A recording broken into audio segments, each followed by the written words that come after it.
Hi, it's me again, Anna McCluskey. Just being here, real author. That's what we're doing.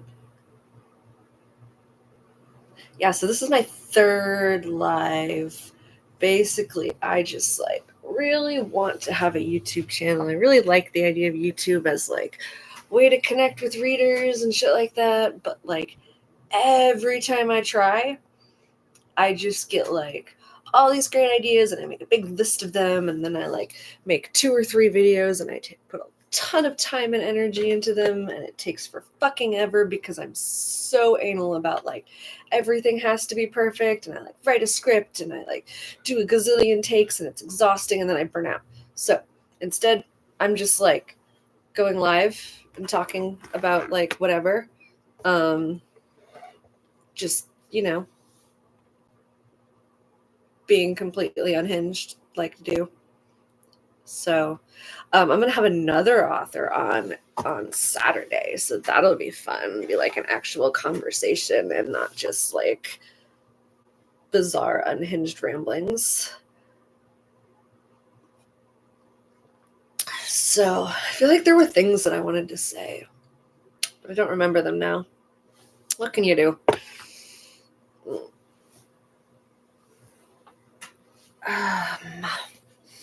So what's going on with me? Let's see.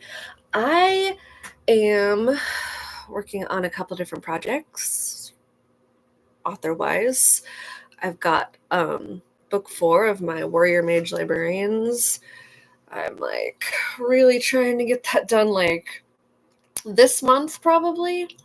And same with my other book that I'm working on, The Bloody Unicorn and Other Delightfully Dark Drinks, which I ran on BackerKit the end of last year.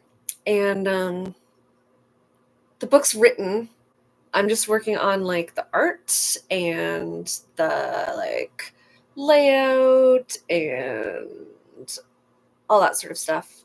So it's kind of a cool book. It's 15 cocktail recipes and 15 short stories, and there's each of them kind of corresponds with each other. So there's a story called The Eye Gouger and a cocktail called The Eye Gouger, and a story called The Bloody Unicorn. Obviously, that's the eponymous story, and then a drink called The Bloody Unicorn, which is like a Bloody Mary, but it's with beet juice instead of tomato juice, because beets are way better than tomatoes.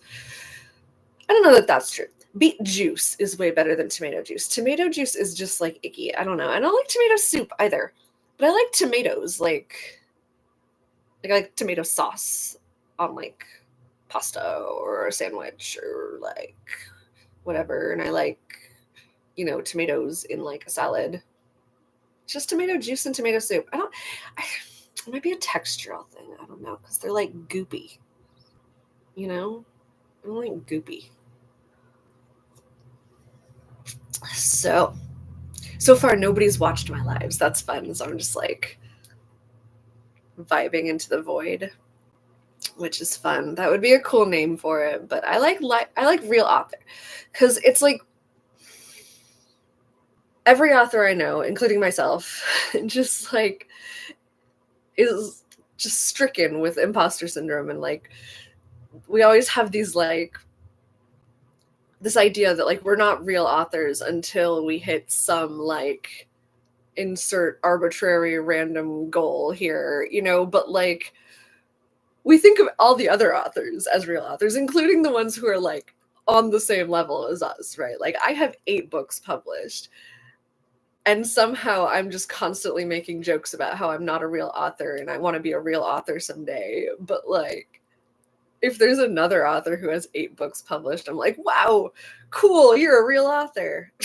I'm just so I'm trying to reinforce the idea that I am in fact a real author. I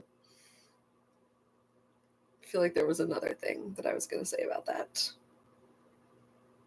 Oh yeah, it's just too, whenever you tell people that you're an author, there's one of 2 reactions. People are either really whatever, my sister is married to Stephen King's third cousin, so I know all about authors, like that kind of thing, which is fine, whatever. Like, I don't expect people to be impressed by me. But the other response, the far more common response, to be honest, is the, "Oh my God, you've written a book?"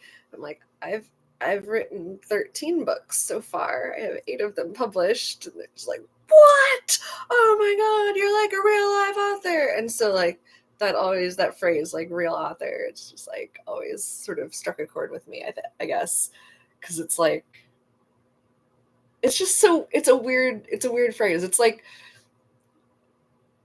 I don't know. It's like somebody asking if, like, something you wrote is like a real book or if you just made it up, like, yes, both, it's like, I don't know, we have these like ideas in our society of like officialness, of like where like businesses have more like cachet than people, right? Because they're somehow official because they have like a license or something, or like, you know, I feel like it's kind of along those same lines of like what makes you a real person, or not a real person, everybody's a real person, but a real such and such, a real author, a real musician. I have friends who have like multiple albums released and they're just like, well, I don't know, I'm not like a real musician, like I don't do this for a living. It's like, that is so rare that people do that for a living.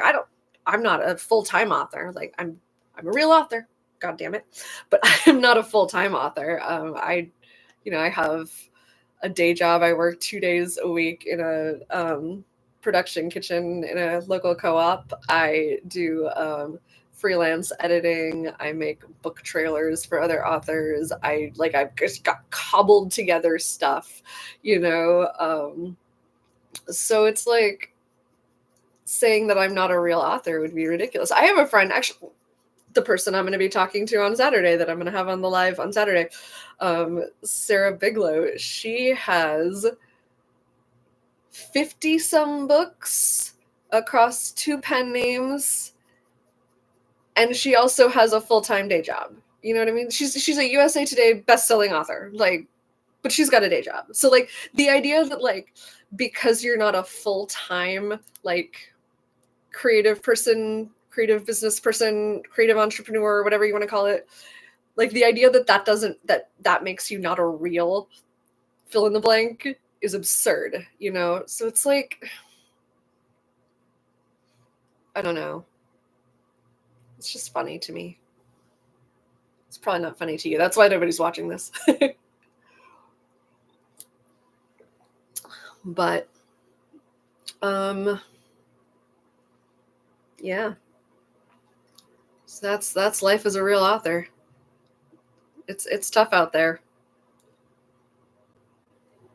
Oh, I recently found out that this idea that I had like 2 years ago, and in fact, I've had the Kickstarter like pre-launch up for like 2 years. So the idea is, what I want to do is take these like, send out these like binders, and I've got the binders like already designed. They're going to be like these beautiful like cloth with like foil stamping and stuff like that. They're just like gorgeous. I want to send those to people who like back the Kickstarter, and then for like a year, each week they'll get like a chapter of the book that'll fit in the binder, and some of the chapters will have like art with them, or like a map, or like a recipe, or like, something kind of bonus material that has to do with like the chapter or the book or whatever. And I've had this idea like 2 years ago, and I just found out that fucking Stephen King is doing his next book like that. Like, not with the binder and the like bonus stuff, but just like he's sending it out in the mail, like snail mail, chapter by chapter. And I'm just like, so now when I do it, everybody's going to think that I'm copying off of Stephen King, but I'm not. You heard it here first. All 0 of you. So, but this will be on YouTube. Like, everybody will see it. So, and also, again, I've had the Kickstarter up for a really long time. I don't even know how many followers I've had because I was going to do it 2 years ago. But if you watched my previous lives, which you didn't, you'll know that a couple of years ago I had like this major like sort of mental breakdown, and I've been in like burnout for the last 2 years, which is why I'm like super late also on my Warrior Mage Librarians Kickstarter. And like, so yeah, basically like I was gonna do that. And I had, like I said, I had the binders designed. I've had art made for it. I've had 2 separate artists make me these gorgeous illustrations. The books are, well, 1.5 of them are like totally written, and they're just like novellas, but still, like it's written like this shit is happening, and yet because because of my mental health, it didn't quite happen in time, and so now I'm not the first one to do it. And I really wanted to be the first one to do it because it's such a cool idea, but my idea is better than Stephen King's anyway. Like, he's just sending them out. He's not even doing it himself. He's going through this like service called like Stamp Love or something. I don't know. That's how I found out about it. It was because like my like author mentor person was like, you guys should check out this, in this like group college, like, you guys should check out this service. It's so cool. You can have snail mail sent to your readers. Stephen King's doing it. And I'm just like, God damn it, fucking Stephen King. I have a lot of respect for Stephen King. I don't have anything against him. He's a phenomenal author, and he's not like, I don't know, like some big name authors are like kind of snooty about it, like George R.R. Martin. Like, I feel like Stephen King seems like a really like down to earth kind of like person. Although I don't know, I thought Neil Gaiman was fantastic, but fuck that guy. Which, by the way, I have like tons of shit out there that's like Anna McCluskey, like highly influenced by Neil Gaiman. God damn it! Like, are there no fucking good people? Like, he was supposed to be one of the good ones. Like, he had this whole like feminist fucking like persona going on, and like, I don't know, it's just like really fucked up that now he's just like, oh, he's been a sexual predator for decades. Cool. Ugh. I've got like, I don't know, like several of his books on my bookcase, and every time I look at them I just sort of cringe. And like for years I was like, American Gods is my favorite book. Fuck, you know? Like, what? Why?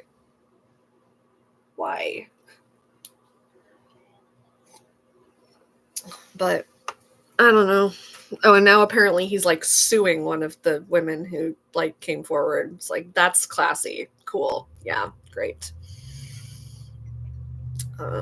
Yeah, so now I'm in a bad mood because I started talking about that. I wasn't in a great mood to begin with, to be fair. I feel like this live was doomed from the start, because right before this I was like doom scrolling and reading all kinds of shit that Trump is fucking doing. And like, I don't know, the last thing I read before I was like, I gotta stop. I got this live thing going on. I'm gonna like completely just be enraged for this. And wouldn't you know it? But the last thing I read was like this rant about, like, because Trump supporters like think that we're being dramatic when we like compare fucking concentration camps and the concentration camps that Trump is doing. Like, that's what they are. For